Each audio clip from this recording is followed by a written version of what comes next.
Top 10 کے sponsor ہے رزاق enterprises. حج 2027 booking شروع، لمیٹڈ پیکیجز، آج ہی رابطہ کرے۔ السلام علیکم ناظرین، میں ہوں عاصم خان اور آپ دیکھ رہے ہیں BBN چینل۔ آئیے دیکھتے ہیں آج کی ٹاپ 10 نیوز۔ امریکہ نے ایران کے خلاف اپنی ایئر اسٹرائیک مہم کو مزید تیز کرتے ہوئے ہارمزگان صوبے میں کئی اہم برجز اور چابہار پورٹ کے ایک ٹاور کو نشانہ بنایا ہے۔ امریکی فوج کا کہنا ہے کہ ان حملوں کا مقصد ایران کی ملٹری سپلائی روٹس اور اسٹریٹ آف ہارموز سے جڑی لاجسٹکس کو کمزور کرنا ہے۔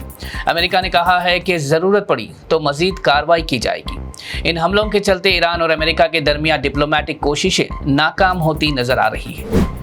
امریکہ کی جانب سے ہوائی حملوں کے ذریعے ایران کے برجز اور چابہار پورٹ کو نشانہ بنائے جانے کے بعد ایرانی حکام نے بتایا کہ ان حملوں میں کم از کم 7 افراد ہلاک اور کئی دوسرے زخمی ہوئے ہیں۔ ایرانی اتھارٹیز کے مطابق امریکہ کے حملوں سے ہارمزگان صوبے میں اہم انفراسٹرکچر کو کافی نقصان پہنچا ہے۔ ایران نے ان حملوں کو اپنی سرزمین پر حملہ قرار دیتے ہوئے جوابی کارروائی میں بحرین اور کویت میں موجود امریکی ٹھکانوں کی طرف میزائل اور ڈرون حملے کی۔ ایرانین ریولیوشنری گارڈ نے دعویٰ کیا کہ یہ حملے امریکہ کی کارروائی کا جواب ہے۔ تہران نے کہا کہ اگر امریکہ کی طرف سے حملے جاری رہے تو وہ مزید جواب دینے کا حق رکھتا ہے۔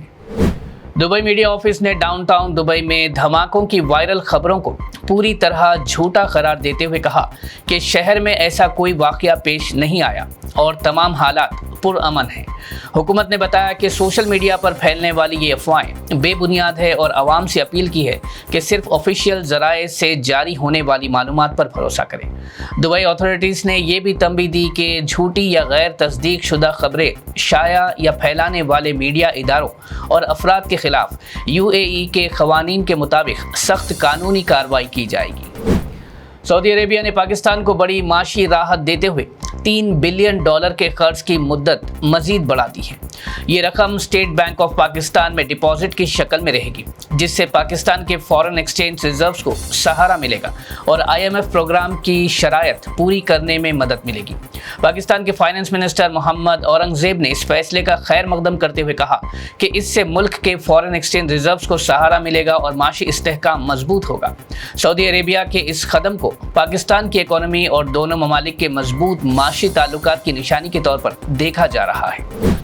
وزیر اعظم نریندر مودی نے ہریانہ کے جند سے بھارت کی پہلی ہائیڈروجن پاور ٹرین کو ہری جھنڈی دکھا کر روانہ کیا۔ یہ ٹرین جند اور سونی پت کے درمیان 89 کلومیٹر کے روٹ پر چلے گی اور ہائیڈروجن فیول سیل ٹیکنالوجی پر کام کرتی ہے۔ اس ٹرین کے آغاز کے ساتھ بھارت ان چند ممالک میں شامل ہو گیا ہے جہاں ہائیڈروجن پاور ٹرینز چل رہی ہے۔ حکومت کا کہنا ہے کہ یہ قدم گرین ٹرانسپورٹ کو فروغ دینے اور ریلویز کو مزید انوائرمنٹ فرینڈلی بنانے کی سمت ایک اہم پیش رفت ہے۔ NTA یعنی نیشنل ٹیسٹنگ ایجنسی نے نیٹ UG 2026 ری ٹیسٹ کے نتائج جاری کر دیے ہیں۔ اس امتحان میں 11.21 لاکھ کینڈیڈیٹس کوالیفائی ہوئے ہیں۔ پنجاب کے آرین اور ہریانہ کے پنشول نے 717 میں سے 717 مارکس حاصل کر کے ٹاپ کیا، جبکہ ٹائی بریک اپ رول کی وجہ سے آرین کو آل انڈیا رینک 1 دی گئی۔ NTA کے مطابق 19 کینڈیڈیٹس نے 700 سے زیادہ اور 1492 نے 650 یا اس سے زیادہ مارکس حاصل کیے ہیں۔ اب کوالیفائی ہونے والے کینڈیڈیٹس MBBS اور دوسرے میڈیکل کورسز کی کاؤنسلنگ پروسیس میں حصہ لے سکیں گے۔ سوشل ایکٹیوسٹ سونم وانگچک کی غیر معینہ مدت کی بھوک ہڑتال 20ویں دن میں داخل ہو گئی ہے۔ سونم وانگچک نے کہا کہ وہ 20 جولائی تک ہر حال میں زندہ رہیں گے تاکہ اس دن جنتر منتر سے پارلیمنٹ تک نکالے جانے والے امن پسند مارچ میں حصہ لے سکیں۔ انہوں نے مزاحیہ انداز میں یہ بھی کہا کہ اگر تحریک کامیاب نہ ہوئی تو وہ بھوت بن کر واپس آئیں گے۔ انہوں نے کہا کہ وہ ظاہری طور پر کمزور ضرور ہے لیکن حوصلہ ان کا مضبوط ہے۔ انہوں نے لوگوں سے 20 جولائی کے پارلیمنٹ مارچ میں شامل ہونے کی پرزور اپیل بھی کی۔